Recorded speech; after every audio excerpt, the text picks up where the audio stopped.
صباح الفل عليكم حبايبي. النهارده ان شاء الله هعمل معاكم البطاطا الحلوه باللبن. دي وصفه جميله جدا وسهله وسريعه وما بتاخدش مننا وقت خالص، وطعمه ومغذيه. وطبعا البطاطا كتير جدا في السوق اليومين دولت، احنا في شتاء بقى بتبقى متوفره جدا. بنعمل منها بقى اصناف كتير، والصنف بصراحه الصينيه دي من اكتر الاصناف المفضله بالنسبه لي، وسهله وسريعه وما بتاخدش مننا وقت خالص. وشايفين شياكتها كمان في التقديم، تحفه. ما بتلزقش مننا في الصينيه كده، وجميله جدا. وهقولك ازاي تطلع معاكي مظبوطه ولونها جميل جدا بالشكل دوت. وغير بقى طعمها، ما اقولكوش طعمها حكايه بجد روعه. يعني تاخدي منها حته كده، هي خفيفه، هتلاقي نفسك كلتي الصينيه كلها بجد. يلا نبدا مع بعض الفيديو، وما تنسوش يلا اشتراك في القناه ولايك وسبسكرايب. يلا نبدأ مع بعض. ده حوالي 2 كيلو من البطاطا. انا جبتها غسلتها كويس وقشرتها وقطعتها مكعبات بالشكل ده. ومعايا نص كوباية مية ونص كوباية سكر. دلوقتي بقى اول حاجة هعملها ان انا البطاطا دي هحطها في حلة، عشان نولع عليها بقى ونقول هنعملها ازاي. طبعا انت حرة في المقدار اللي انت عايزاه. دول 2 كيلو بطاطا، دي مقادير ال 2 كيلو بطاطا اللي انا بقولها دلوقتي. نص كوباية سكر هحطها عليها دلوقتي كده، سكر حبيبات عادي. ونص كوباية مية بس كده. هي كده كده البطاطا بتنزل ميتها. وهرفعها بقى على النار ونشوفها مع بعض. هرفعها على النار واوريها لكم كمان لما تتسلق. هي مش هتاخد معانا، ما بتاخدش وقت خالص، ربع ساعة تلت ساعة بالكتير جدا. وبصوا بتبقى استوت. بصوا هي نزلت ميتها كمان. بصوا يعني هي يدوب، هي تقريبا كده تلت ساعة وبتبدأ تتهرس معانا. خلاص انا بحط الشوكة عليها، هي بتتهرس معانا بمنتهى السهولة. شايفين؟ دلوقتي بقى ناخدها بقى على الترابيزة بتاعتنا ونشوف هنعمل ايه. دلوقتي انا هبدا اهرسها بالهراسه كده، او بالهاند بلندر، او بشوكه يعني الحاجه اللي تحبي تهرسي بيها. هبدا اهرسها وبعدين نقول بقى هنحط عليها ايه بعد. بقى لازم تبقى مهروسه كويس جدا معانا. اهرسيها لغايه ما تنعميها خالص على قد ما تقدري. معلش هو الدخان يعني هي سخنه جدا، فكل ما تهرسيها وهي سخنه كل ما يبقى افضل. انا نزلت عليها بمكعبين زبده كبار. معلش هي ما تصورش اللقطه لو يعني وانا بنزل مكعبين الزبده، بس اعتقد هم واضحين كويس جدا اهوت، شايفينهم. انا هبدا بقى اقلب بالمعلقه. هي الزبده كانت ساقعه معايا، فهتاخد يعني دقيقه كده على ما تسيح. هقلب كده شويه لغايه الزبده بتسيح معايا، وهنزل بنص كوبايه سكر تانية. يبقى كده ال2 كيلو بطاطا اخدوا معايا كوبايه سكر، نص كوبايه في الاول ونص كوبايه دلوقتي، اللي عايز يزود يزود. ومعايا حوالي تلت كوبايه جوز هند، دي حسب الرغبه طبعا، ما بيحبش جوز هند ما يحطوش. ومعايا فانيليا سايله، وممكن الفانيليا العاديه خالص اللي احنا بنستعملها، البودر. انا بحب الفانيليا السايله اكتر بصراحه. وبعدين هبدا انزل بقى بكوبايه لبن دافيه. هنزل بكوبايه كوبايه، يعني مش هنزل بمقدار اللبن كله مره واحده.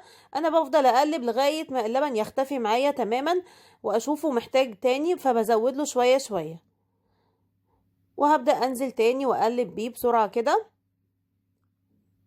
لاحظوا ان انا بشتغل كل دوت وهي البطاطا سخنه معايا، ما بردتش. واللبن طبعا انا عاملاه دافي، مش ساقع، مش خارج من تلاجة. انا المقدار ده اخد معايا حوالي 3 كوبايات لبن، او 3 كوبايات الا ربع تقريبا. تمام كده. هو هيبقى 3 كوبايات لبن بالربع اللي انا هستعمله مع النشا. هقول لكم دلوقتي انا هفضل اقلبها على النار. انا رفعتها بوتاجاز تاني، وهفضل اقلبها كده على النار عشان ما تلزقش معايا. وبعدين نحضر بقى النشا بتاعتنا. هسيبها دلوقتي بقى لما تغلي نحضر النشا. معايا حوالي 3 معالق كبار مليانين من النشا، او 4 معالق. هنزل عليهم بربع كوبايه من اللبن، وهقلبها كويس جدا لغايه ما النشا تدوب. ما ننزلش طبعا النشا على البطاطا وهي سخنه كده، وهي يعني النشا بودر، لا، احنا نقلبها الاول مع ربع كوبايه لبن افضل. وبعدين نبدا نروح كده، هتكون البطاطا بتاعتنا غليت كويس. نبدا ننزل بقى بالنشا ونقلب. انا هفضل اقلب فيها كده لغايه ما تبدا تتقل معايا وتاخد قوام يعني متماسك شويه زي قوام المهلبيه كده اهي. بتبدا تلف معايا كده وتحسوا كده ان هي قوامها بدا يتقل معانا. تمام كده. دلوقتي بقى ناخدها على رخامه ونحضر الصينيه بتاعتنا. تمام. انا دلوقتي خلاص اهي زي ما انتم شايفين، هو ده القوام اللي انا عايزاه، هو ده القوام المناسب. انا معايا صينيه كبيره مقاس 32. هي بتاخد المقدار ده تقريبا. دهنتها معلقه سمن بلدي تديها ريحه حلوه جدا. وهنزل فيها بقى بالبطاطا بتاعتي بالشكل ده.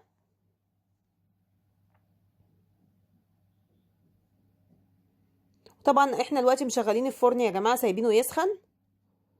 انا مشغله الفرن بتاعي بقالي زي ربع ساعه كده تقريبا. انا حطيت كميه البطاطا بتاعتي كلها. طيب دلوقتي بقى نحاول نساوي سطحها كويس جدا، ما تبقاش جزء طالع وجزء يعني مش طالع كده. نحاول نخليها متساويه على قد ما نقدر. تمام. دلوقتي بقى الوش عشان ياخد معانا اللون الجميل دوت، معلقه سمن بلدي كده وادهني بيه الوش. بصوا انا بحاول اوزعها، يعني هي معلقه سمن بلدي مش مليانه، ووزعتها على الوش كله. هي بتسيح لوحدها لان هي سخنه اصلا. هي لما بدات تسيح اتوزعت معايا بسهوله بالفرشه بتاعت فرشه البيض العادي خالص. وزعي بقى معلقه السمن البلدي دي كده كويس، وشوفي بقى الريحه بقى وجمالها لما بتدخل الفرن بتبقى عامله ازاي. وزي ما قلت لكم دي صينيه مقاس 32. انا دلوقتي هدخلها في فرن على رف متوسط حوالي نص ساعه، وبعد كده هشغل عليها الشوايه حوالي 5 دقايق ونشوفها بقى مع بعض. دلوقتي بصوا هي لسه طالعه معايا من الفرن، شايفين لونها جميل قد ايه. طبعا سخنه جدا. انا مش هقطعها دلوقتي، بتبقى لسه سايله شويه، لسه بطنها سايله شويه كده. فبسيبها كده يعني لما تبرد خالص، وبعدين نبدا بقى نقطعها ونشوفها.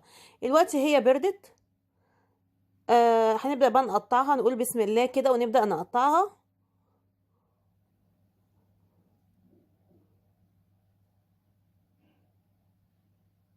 وزي ما قلت لكم يا جماعه محدش يقطعها وهي سخنه، وبعدين تقول باظت مننا بقى وقوامها مش متماسك. لا لازم تبرد خالص. انا تقريبا سبتها، على فكره انا كنت عاملاها بالليل والصبح بدري كده قمت قطعتها. شايفين قوامها متماسك ازاي، القطعه بقطعتها يعني، وشكلها هايل ومش لازقه معانا في الصينيه خالص، وبتطلع معانا من الصينيه بمنتهى السهوله. يعني لو بتقطعيها حتى عندك ضيوف وقطعتيها قدامهم ما فيهاش اي احراج ولا اي مشكله خالص. شايفين جمالها لما اتقطعت مكعبات؟ تحفه. وشايفين الصينيه بقى، انا عايزه اوريكم الصينيه ازاي ما بتلزقش فيها خالص. شايفين اللي شكلها جميله جدا جدا. والله طعمها يا جماعه، والله انا مش عارفه اوصف لكم طعمها ازاي. انتوا بقى جربوها بنفسكم وهتقولوا لي طبعا طلعت هتشوفوا طعمها جميل قد ايه. يلا بقى لو عجبكم الفيديو ما تنسوش لايك وشير وسبسكرايب وتفعيل الجرس واشتراك في القناه، واشوفكم في حلقه جديده ان شاء الله.